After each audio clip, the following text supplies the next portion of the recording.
तो eighth pay commission का पहला बैठक 10 फरवरी को हुआ है। जब सरकार ने 8वें वेतन आयोग की घोषणा किया, उसके बाद में ये पहली बैठक है जो 8वें वेतन आयोग के संदर्भ में हुआ है। और यह मीटिंग जो है वो डीओपीटी यानी कि department of personnel and training, इसके सचिव और जेएमसी यानी कि national council of the joint consultancy, यूं समझ लीजिए कि सरकार के प्रतिनिधि और कर्मचारी जो संघ है उसके प्रतिनिधि, इनके बीच में ये मीटिंग हुआ है। ये पहली मीटिंग है और इसमें काफ़ी जो बातें हैं वो निकल कर सामने आई है। इसके बारे में हम आपको आज बता रहे हैं।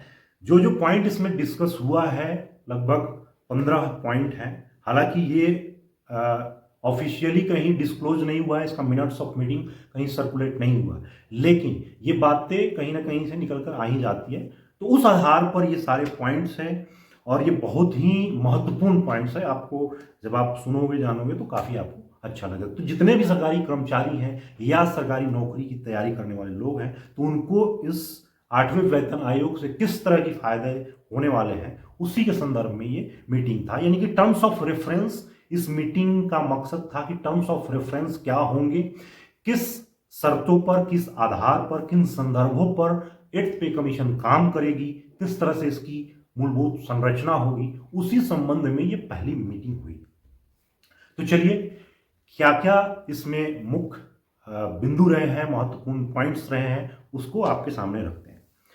तो अभी तक अगर आपने चैनल सब्सक्राइब नहीं किया है तो जरूर सब्सक्राइब कर लीजिए और इस वीडियो को ना ज़्यादा से ज़्यादा अपने दोस्तों तक और सब तक पहुंचाइए, ताकि उनको भी पता चले कि क्या चल रहा है। सबके मन में होता है कि ये पे कमीशन क्या हो रहा है, तो मैं हमेशा आपको अपडेट करता हूँ। चलिए, बिना समय गंवाए महत्वपूर्ण मुद्दों पर आते हैं। तो इसमें जो 15 लगभग 14-15 पॉइंट्स तो थे, उसमें पहला और सबसे महत्वपूर्ण पॉइंट है कि भाई कम से कम वेतन कितना होना चाहिए। तो इसमें जो कर्मचारी जो संघ हैं, या यूँ कह ले कि जो जेएमसी साइट के जो स्टाफ साइट के वहाँ मेंबर गए थे, उनके तरफ से जो डिमांड रखी गई है, जो प्रस्ताव रखे गए हैं, उसमें पहला महत्वपूर्ण बिंदु यही है कि मिनिमम वेतन निर्धारित करते समय इस बात का ध्यान रखा जाए कि फैमिली मेंबर्स की यूनिट 3 से बढ़ाकर के 5 व्यक्ति को परिवार, 6 का डिमांड है वैसे तो स्टाफ साइड से, लेकिन सरकार ऐसा मान के चले कि हो सकता है 5 पर फाइनल डिसीजन हो कि 5 व्यक्तियों का एक मिलाकर के एक परिवार और एक यूनिट माना जाएगा। और इस तरह से वेतन निर्धारित किया जाए कि कम से कम 5 या 6 लोगों के जीवन यापन के लिए, उनके रोजमर्रा के लिए, खान पान जरूरतों के लिए वेतन पैसा सफिशियंट हो। तो इसका ये था कि मिनिमम वेतन निर्धारित करने के लिए 3 की जगह 5 लोगों के एक परिवार को यूनिट माना जाए और उस आधार पर वेतन निर्धारित किया जाए। अब इसमें 5 क्यों है? एक हस्बैंड वाइफ और शायद एक बच्चे का कॉन्सेप्ट गवर्नमेंट की तरफ से चल रहा है, लेकिन 2 होना चाहिए, हस्बैंड वाइफ, 2 बच्चे और मदर फादर। पहले मदर फादर डिपेंडेंट में तो शामिल होते थे, लेकिन सैलरी के मामले में फैमिली के यूनिट में शामिल नहीं रखते। लेकिन एक लॉ है, maintenance and welfare of parents and senior citizen act 2022 का एक ये एक्ट है। इसके अनुसार वृद्ध माता पिता का ध्यान रखना बच्चों की जिम्मेदारी है, ऐसा सरकार मानती है। तो उसी को कॉन्सेप्ट मान करके ये मिनिमम वेतन एक परिवार को ऐसा दिया जाए, एक कर्मचारी को, कि वो इन सब का अच्छे से भरण पोषण कर सके। और इसी से मिलता जुलता एक और पॉइंट था कि सही और सम्मानित लिविंग वेज दिया जाए और मौजूदा हालात, जरूरत और पोषण को ध्यान में रख करके तब वेतन निर्धारित किया जाए। मतलब ये कि आज के मौजूदा समय में किस तरह का लाइफ स्टाइल है, किस तरह के लोगों की जरूरतें हैं, किस तरह के खर्चे हैं, उन सभी को ध्यान में रख करके तब जो है मिनिमम पे निर्धारित किया जाए। ठीक है, तो ये आपका महत्वपूर्ण पॉइंट हुआ। अगला जो पॉइंट है वो है ओल्ड पेंशन स्कीम का। ओल्ड पेंशन स्कीम को रिस्टोर करने के लिए मुद्दा रखा गया है। इसमें एनपीएस या यूपीएस का कोई चर्चा ही नहीं किया गया है। सीधे कहा गया है कि ओल्ड पेंशन स्कीम को दोबारा से शुरू किया जाए। कौन कौन से मुद्दे आगे जाकर के फाइनल होंगे वो बात की बात है, लेकिन इन मुद्दों पर चर्चाएं हैं। इन मुद्दों को सरकार के सामने और कमेटी के सामने रखी जाएंगी। इस पर आगे इसी संदर्भ में आगे कमेटी काम करेगी। तो ये ओल्ड पेंशन का हो गया। अगला जो मुद्दा है वो है पेंशनर के संबंध में। उसमें कहा गया है कि हर 5 साल पर पेंशन बढ़ाने का मतलब सुझाव दिया गया है और 12 साल बाद पेंशन का कम्यूटेड हिस्सा जो है उसको रिस्टोर किया जाए। इसे आप ऐसे समझिए कि जितने लोग पहले ओल्ड पेंशन स्कीम में थे और वो जब रिटायर जाते हैं तो उनका जो पेंशन रिवीजन होता है, अगर बीच में कोई पे कमीशन नहीं हुआ तो उनका पेंशन रिवीजन जब उनका एज 80 वर्ष हो जाता है तब जाकर के उनका पेंशन रिवीजन होता है। 25% पेंशन उनका बढ़ जाता है। इसके लिए कहा गया है कि नहीं, ये हर 5 साल पर रिवाइज होना चाहिए। और दूसरा कि जो पेंशन जाने पर जो कम्यूटेड अमाउंट होता है, जब पेंशन की बिक्री करके लोग कैश में कुछ पैसे ले जाते हैं तो वो जो है 15 साल बाद रिस्टोर होता है। तो उसकी जगह कहा गया है कि इसे 12 साल में ही रिस्टोर करके फुल पेंशन पेंशनर को मिलना चाहिए। तो ये डिमांड आगे प्रोजेक्ट किया गया है। अगला पेंशनर से एक और संबंधित मुद्दा है, वो है फिक्स्ड मेडिकल अलाउंस। तो अभी जो पेंशनर को मिलते हैं वो पेंशन के साथ में 1000 रुपया हर महीना मिलता है मेडिकल अलाउंस के तौर पर। उसके जगह डिमांड किया गया है कि 3000 कम से कम मेडिकल अलाउंस होना चाहिए। दूसरा इसके आगे जो महत्वपूर्ण बिंदु है वो है सेंट्रल गवर्नमेंट हेल्थ स्कीम का, सीजीएचएस के संबंध में। ये बहुत ही इंपॉर्टेंट पॉइंट है क्योंकि हेल्थ इश्यूज आज के समय में सबको हो ही जाता है उम्र बढ़ने के साथ साथ। तो इस पर यह कहा गया है कि सीजीएचएस फैसिलिटी को और ज़्यादा जो है फैलाया जाए, एक्सपेंड किया जाए, बेहतर किया जाए और ज़्यादा से ज़्यादा स्पेशलाइज्ड हॉस्पिटल को इसमें पैनल किया जाए ताकि सरकारी कर्मचारी और उनके डिपेंडेंट्स जो हैं अच्छी हेल्थ स्कीम की फैसिलिटीज ले सकें। तो सीजीएचएस पर जोर दिया जाना चाहिए। ठीक है।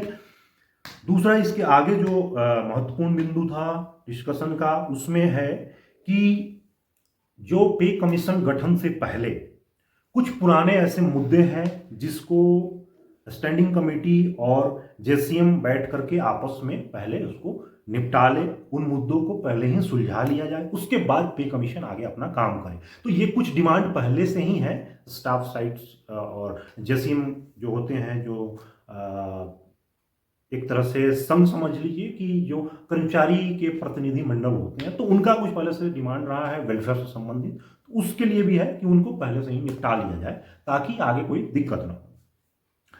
अगला एक पॉइंट है उसमें पोस्टल डिपार्टमेंट और जो चुनाव आयोग के कर्मचारी हैं उनसे संबंधित एक पॉइंट रखा गया है कि पोस्टल विभाग के ग्रामीण डाक सेवा और निर्वाचन आयोग के कर्मचारियों को भी टर्म्स ऑफ रेफरेंस में शामिल किया जाए। मतलब ये है कि आपने देखा होगा कि पोस्टल विभाग में बहुत सारे ऐसे पहले ग्रामीण डाक सेवा जिसे बोलते हैं वो काम करने वाले लोग होते हैं और उनका उम्र 35 साल, 40 साल, 45 साल हो जाता है। वो एक तरह से डेली वेजेस टाइप काम करते हैं, कॉन्ट्रैक्ट पर काम करते हैं, लेकिन वो परमानेंट जब होते हैं तब तक उनकी सर्विस 10-12 साल ही बची रहती है, 15 साल बची रहती है।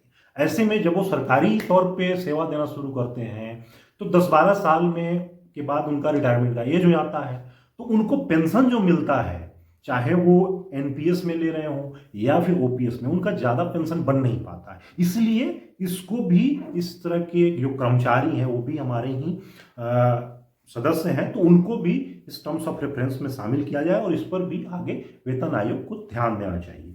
ठीक है।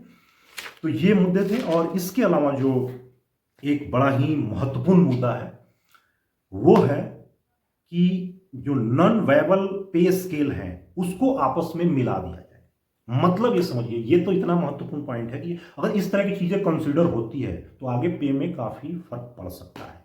ये जैसे समझिए उदाहरण के लिए कि ये क्या है, पे स्केल को मर्ज करना। मान लीजिए कि जो लेवल 1 में कम से कम जो मिनिमम पे रखा गया है नए कर्मचारी जो आज सर्विस ज्वाइन करता है लेवल 1 में, तो उसको 18,000 प्लस उसका आज के डेट में जो डीए है वो मिलेगा।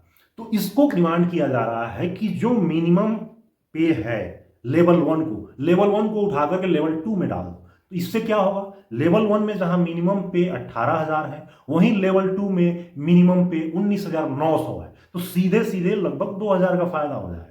तो ये बड़ा ही अच्छा प्रपोजल है। अगर ऐसे मर्ज होता है तो आगे के भी जो लेवल है वो भी आपस में मर्ज हो सकते हैं। इससे क्या है, वेतन अपने आप जो निचले स्तर के कर्मचारी हैं वो काफी अपलिफ्ट हो जाएगा। जैसे लेवल 8 और 9 के कर्मचारी वो भी सिमिलर आसपास ही हैं, तो उसमें भी फायदा मिलेगा। इसलिए डिमांड रखा गया है कि कुछ जो लेवल है इस तरह के उसको आपस में मर्ज किया जाए ताकि कर्मचारियों को फायदा हो। ठीक है। इसके अलावा इसमें जो स्किल्ड ग्रेड के जो कर्मचारी हैं, जो स्किल्ड होते हैं, टेक्निकल होते हैं, उनका न्यूनतम पे निर्धारित करने के लिए भी कहा गया है कि उसमें थोड़ा सा अपग्रेड किया जाए, उन्हें ज़्यादा फायदा दिया जाए। इसके अलावा बहुत ही महत्वपूर्ण पॉइंट है चिल्ड्रन एजुकेशन अलाउंस।